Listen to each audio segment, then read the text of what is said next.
The cutting mountain wind carried the echo of those words like a war cry. Jake Thornfield stopped his mare in the middle of the rocky trail, his heart beating like war drums against his ribs. Down below in the green valley, banker Cornelius Whitmore's mansion gleamed like a false jewel under the evening sun. Tomorrow would be the day. The day he would descend those mountains wearing his best suit, with his hair tamed and his nails clean, to ask for Elizabeth Whitmore's hand in marriage. The daughter of the richest man in 3 counties, educated in Boston, refined like fine porcelain. But now, with that cry still echoing through the rocky peaks, Jake slowly turned in his saddle. She was there as she had always been for the past 5 years. Wild as the mountain wind, with black hair that danced freely around her sun-bronzed shoulders. Her green eyes blazed with an intensity that made Jake's blood boil in his veins. "Don't marry the banker's daughter," repeated Luna Ravencrest, her voice hoarse from shouting against the approaching storm. "Marry me, mountain cowboy. I will give you wild loves." Jake dismounted with slow movements, hypnotized by the sight of the woman who had haunted his dreams since the day he found her hunting alone in the mountains. Luna wasn't like the other women in town. She didn't wear tight corsets or speak in educated whispers. She shot better than most men, knew every secret trail in the mountains, and had a heart as vast as the starry sky. "Luna," Jake murmured, his voice heavy with years of repressed desire. "You know I can't. Elizabeth she's respectable. Her father can give me the life I've always dreamed of." Luna laughed, a sound that echoed through the rocks like the call of a wild hawk. "Respectable?" She walked toward him, each step a seductive dance over the loose stones. "And what is respectability compared to this?" She extended her arms, embracing the entire vastness of the mountains around them. The setting sun painted the peaks gold and crimson, while eagles soared in majestic circles overhead. "This is freedom, Jake. This is real-life hot blood beating heart. The banker's daughter will give you a golden cage, but I will give you the entire sky." Jake felt his defenses crumbling like an avalanche. For months, he had convinced himself that Elizabeth was the right choice. She was beautiful, educated, came from a good family. Marrying her would mean security, social position, a comfortable life away from the dangers and uncertainties of the mountains. But Luna was pure fire. She was the approaching storm, she was the wild wind that made his soul sing. Her father would never accept it, Jake said, fighting against the magnetic attraction he always felt for her. "Whitmore has plans for me. He wants me to manage his cattle business, to become a respectable man." "And do you want to be respectable?" Luna asked, now so close that Jake could feel the warmth of her skin, the wild perfume of mountain flowers in her hair. "Or do you want to be free?" She placed her hand on his chest, right over his racing heart. This heart wasn't made for tea parties and polite conversation, Jake Thornfield. This heart was made to gallop free through the mountains, to love without reservations, to live each day as if it were the last. Jake closed his eyes, feeling the weight of the decision that would change his life forever. In the Valley Mansion, Elizabeth was probably choosing her dress for dinner, practicing piano, embroidering pillows. A predictable, safe, empty life. In the mountains, Luna offered something completely different. Adventure, passion, uncertainty, but also a freedom that would make his soul soar. "If I choose you," Jake said, opening his eyes to meet hers, "there will be no going back. Whitmore will destroy me. I'll lose everything." Luna smiled, and in that smile Jake saw all the wildness and beauty of the natural world. "You wouldn't lose everything, cowboy. You would gain everything. You would gain me." The first thunder echoed through the mountains, and the first raindrops began to fall. Luna extended her hand to him, her green eyes shining like emeralds under the lightning's glow. "Choose Jake Thornfield. The golden cage or the infinite sky. Security or freedom. The banker's daughter, or me." Jake looked at the extended hand, then at the valley below where the mansion's lights were beginning to flicker on. For a moment he could see his entire life unfolding in 2 different directions.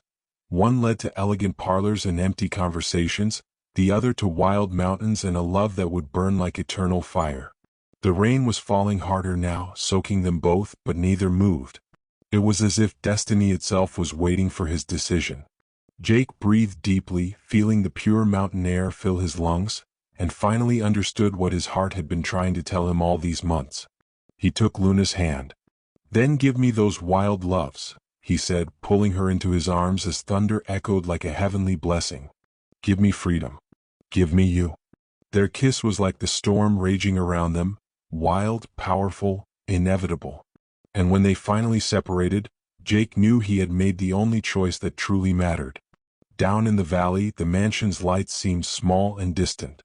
Tomorrow, Elizabeth Whitmore would discover that her suitor had chosen the mountains. Cornelius Whitmore would discover that not every man has a price. But here, in the wild heights, under the storm that washed the world clean, Jake Thornfield had found something more valuable than all the banker's gold. He had found his true home in the arms of a woman who loved as fiercely as the mountains that surrounded them. "Come," Luna shouted over the wind, her eyes blazing with wild joy. "Let's ride with the storm." And so they did, galloping together through the mountain trails, free as the wind, wild as the rain, united by a love that no social convention could tame. But as they rode deeper into the mountain wilderness, neither Jake nor Luna could have known that Cornelius Whitmore was not a man who accepted defeat gracefully. And tomorrow, when Elizabeth discovered her missing suitor, the banker would set in motion a chain of events that would test their newfound love in ways they could never imagine. The storm had passed by dawn, leaving the mountain air crisp and clean, scented with pine and wild jasmine. Jake woke in Luna's arms beneath a rocky overhang they had found in the darkness, her dark hair spread across his chest like silk. For a moment, watching her sleep in the golden morning light, he felt a peace so complete it seemed to stop time itself. But peace, Jake had learned, was a luxury the mountains rarely afforded for long. The sound of approaching hoofbeats shattered the morning calm like gunshots. Jake's eyes snapped open fully, his body tensing as he counted the rhythm. At least 6 horses, maybe more, moving fast up the mountain trail. He gently shook Luna awake, pressing a finger to her lips as her green eyes fluttered open. "Company," he whispered, already reaching for his rifle. Luna was instantly alert, her wilderness instincts honed by years of mountain living. She rolled silently to her feet, gathering their scattered belongings with practiced efficiency. Through the trees below, they could see dust clouds rising, riders pushing their mounts hard up the treacherous slope. "Whitmore's men," Luna breathed, recognizing the lead rider's distinctive black stallion. He didn't waste any time. Jake's jaw tightened as he watched the approaching party. Cornelius Whitmore rode at the front, his usually immaculate appearance disheveled from the hard ride. Beside him rode his foreman, Bull Mackenzie, a mountain of a man known for his skill with both fists and firearms. Behind them came 4 more riders, all armed, all wearing the grim expressions of men on a mission. Jake Thornfield. Whitmore's voice boomed across the mountainside as the party reached a clearing below their hiding spot. "I know you're up there. Come down and face me like a man." Jake started to rise, but Luna's hand on his arm stopped him. "Don't," she whispered urgently. "He's not here to talk. Look at their weapons." She was right. Every man in Whitmore's party carried rifles across their saddles, and Jake could see the glint of pistols at their hips. This wasn't a negotiation, it was a hunting party. "You've made a grave mistake, boy," Whitmore continued, his voice echoing off the rocky walls. "My daughter spent the night in tears because of your cowardice. You gave your word, and a man's word is his bond." Luna's eyes flashed with anger. "His word?" she hissed. "What about a man's heart? What about his right to choose his own path?" Jake felt the familiar fire building in his chest, the same defiant spirit that had driven him to the mountains in the first place. He started to stand again, but this time it was the crack of a rifle that stopped him. The bullet splintered bark from a tree inches from his head. That was a warning shot. Bull Mackenzie's gravelly voice carried up the slope. "Next one won't be. You see how it is, Thornfield," Whitmore called out. "You can come down peacefully and marry my daughter as promised, or we can drag your corpse down and tell her you died in a tragic accident. Either way, this ends today." Luna's hand found Jake's, her fingers intertwining with his. "There's another way," she whispered. "The old mining trail that leads to Eagle's Peak. It's treacherous, but if we can reach it." Jake knew the trail she meant, a narrow, winding path that clung to the mountainside like a spider's web. It was dangerous even in good weather, potentially deadly for anyone unfamiliar with its hidden pitfalls and loose rock. But it was also their only escape route that wouldn't lead them directly into Whitmore's guns. "Can you make it?" Jake asked, studying her face. Luna's smile was fierce and wild. "Cowboy, I was born on these mountains. That trail is like a highway to me." They began moving carefully through the trees, staying low and quiet. Behind them, they could hear Whitmore growing impatient, his voice taking on a harder edge. "Search every cave, every overhang," the banker commanded. "They can't have gone far." The sound of men dismounting and spreading out through the forest spurred Jake and Luna to move faster. They reached the edge of the tree line just as the first of Whitmore's men appeared on the slope below, his rifle sweeping back and forth as he searched for signs of their passage. The mining trail was exactly as treacherous as Jake remembered, barely 3 feet wide in places, with a sheer drop of hundreds of feet on one side and crumbling rock face on the other. Luna moved across it like a mountain cat, sure-footed and graceful, while Jake followed more carefully, his larger frame making the passage more precarious. They were halfway across when the shout went up behind them. "There! On the old trail!" The crack of rifle fire echoed across the canyon, bullets whining off the rocks around them. Jake pushed Luna ahead of him, using his body to shield her from the worst of the gunfire. A bullet tugged at his sleeve, another sent rock chips flying into his face, but they kept moving. "Almost there." Luna called back to him, pointing to where the trail widened into a small plateau. "Just a little further." But as they neared safety, disaster struck. A section of the trail, weakened by the previous night's storm, gave way under Jake's weight. He felt himself falling, his hands scrabbling desperately for purchase on the crumbling rock face. Luna spun around with lightning reflexes, throwing herself flat on the stable part of the trail and grabbing his wrist just as he lost his grip entirely. For a heart-stopping moment, Jake dangled over the abyss, held only by Luna's surprisingly strong grip and her determination. "I've got you," she gasped, her face straining with effort. "Don't you dare let go." Below them, Whitmore's men had reached the beginning of the trail, but none dared follow onto the treacherous path. They could only watch and wait, hoping gravity would accomplish what their bullets had failed to do. With a strength born of desperation and love, Luna hauled Jake up onto solid ground. They lay there for a moment, gasping and holding each other, acutely aware of how close they had come to losing everything. "This isn't over." Whitmore's voice carried across the canyon, filled with frustrated rage. "You can't hide in these mountains forever, Thornfield. I'll find you, and when I do, you'll pay for what you've done to my family." As the banker and his men retreated, Jake and Luna finally allowed themselves to breathe. They had escaped, but at what cost? Jake was now a hunted man, branded as a coward and a promise breaker. There would be no going back to his old life, no comfortable future in the valley below. "Do you regret it?" Luna asked softly, reading the conflict in his eyes. "Choosing this life over the one he offered?" Jake looked at her, wild, beautiful, fierce Luna who had just risked her life to save his, and felt his doubts evaporate like morning mist. "Never," he said, pulling her close. "But we need to get further into the high country. Whitmore won't give up easily." Luna nodded, her green eyes already scanning the peaks above them. "I know a place. An old cabin my grandfather built, hidden in a valley that doesn't appear on any map. We can rest there, plan our next move." As they began the climb toward the hidden valley, neither could have known that their troubles were just beginning. For Cornelius Whitmore was indeed a man who never accepted defeat, and he had resources they couldn't imagine. Even now, he was composing a telegram to the territorial marshal, crafting a story that would brand Jake Thornfield not just as a promise breaker, but as a dangerous outlaw who had kidnapped an innocent woman. The mountains had given them freedom, but freedom, they were about to learn, came with a price that would test their love in ways they never imagined. 3 weeks had passed since their escape to Luna's hidden valley, and Jake had never known such contentment. The cabin, weathered but sturdy, sat beside a crystal-clear stream that sang its way down from the glacier-capped peaks above. Here, surrounded by towering pines and meadows carpeted with wildflowers, they had built something precious, a life together, simple and pure. But on this crisp autumn morning, as Jake returned from checking their snares, he found Luna standing rigid at the cabin's single window, her face pale as mountain snow. "They found us," she whispered, pointing toward the valley's narrow entrance. Jake's blood turned to ice as he saw them. A dozen riders picking their way carefully down the hidden trail that Luna had sworn was known only to her family. At their head rode a man Jake didn't recognize, wearing a silver star that caught the morning sunlight. Behind him came Whitmore, Bull Mackenzie, and a collection of hard-faced men who looked more like bounty hunters than lawmen.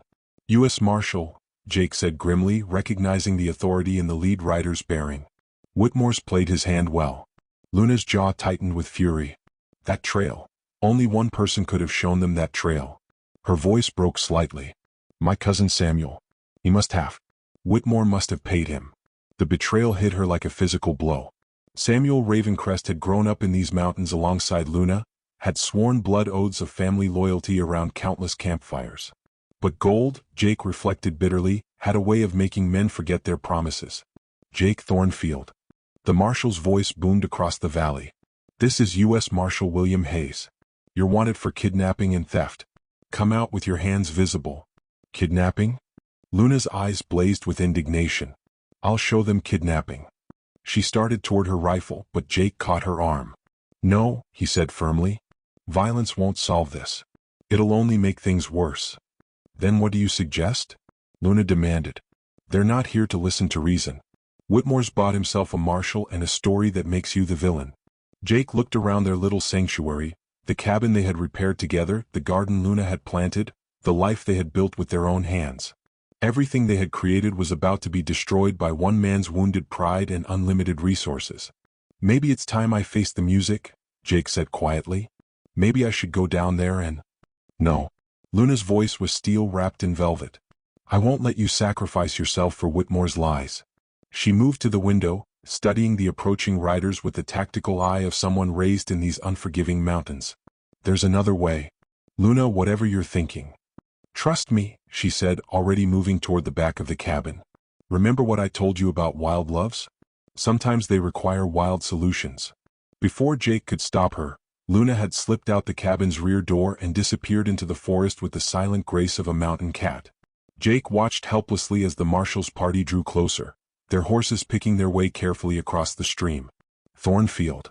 Marshal Hayes called out again. I'm giving you 1 minute to surrender peacefully.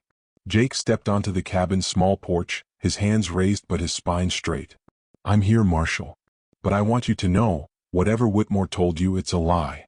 Whitmore urged his horse forward, his face twisted with vindictive satisfaction. Tell him about the witnesses, Marshal. Tell him about the evidence. Hayes consulted a paper from his vest pocket. Says here you forcibly abducted Miss Luna Ravencrest from her home, threatened her family, and stole valuable property belonging to Mr. Whitmore. That's a damn lie. Jake's voice echoed off the valley walls. Luna came with me willingly. She's a free woman, not Whitmore's property. Where is she then? Bull Mackenzie growled, his hand resting on his gun butt. If she came willingly, why ain't she here defending you? It was then that Luna's voice rang out from the forest, clear and strong as a church bell. Because I'm up here, you fools? Every head turned upward to see Luna standing on a rocky outcrop 50 feet above them, her rifle trained on the group below. But she wasn't alone. Emerging from the trees around the valley's rim came figures that made Jake's heart leap with hope. Mountain folk, Luna's extended family and friends, all armed and clearly ready for a fight. Samuel Ravencrest. Luna's voice cracked like a whip. Show yourself, you traitorous snake. A young man near the back of the marshal's party hung his head in shame. Luna, they threatened to foreclose on Ma's land. I didn't have a choice. There's always a choice. Luna replied. And you chose gold over blood. Marshal Hayes looked around nervously as more mountain folk appeared on the surrounding ridges. He was clearly outnumbered and in unfamiliar territory. Miss Ravencrest, if you'll just come down and give your statement. My statement is this. Luna's voice rang with absolute conviction. I am Luna Ravencrest, daughter of the mountains, and I choose my own path. I went with Jake Thornfield because I love him, and I'll stay with him because he's the only man who's ever seen me as more than property to be traded. She paused, her rifle never wavering. As for you, Cornelius Whitmore, you're a small, petty man who thinks his money makes him God. But up here your gold means nothing. Up here a person's worth is measured by their heart, not their bank account. Whitmore's face purpled with rage. Marshal, arrest them both. They're making a mockery of the law. But Hayes was a practical man who recognized when he was outgunned and outmaneuvered. Mr. Whitmore, if the lady says she came willingly, and there's no evidence of actual kidnapping. I have witnesses. Whitmore sputtered. I have. You have lies, said a new voice from the forest. Everyone turned to see a figure emerging from the trees, Elizabeth Whitmore herself, riding side saddle on a gentle mare, her traveling dress dusty from the long journey. "Elizabeth!" Whitmore gasped. "What are you doing here? How did you—" "I followed you, father," Elizabeth said calmly, dismounting with practiced grace.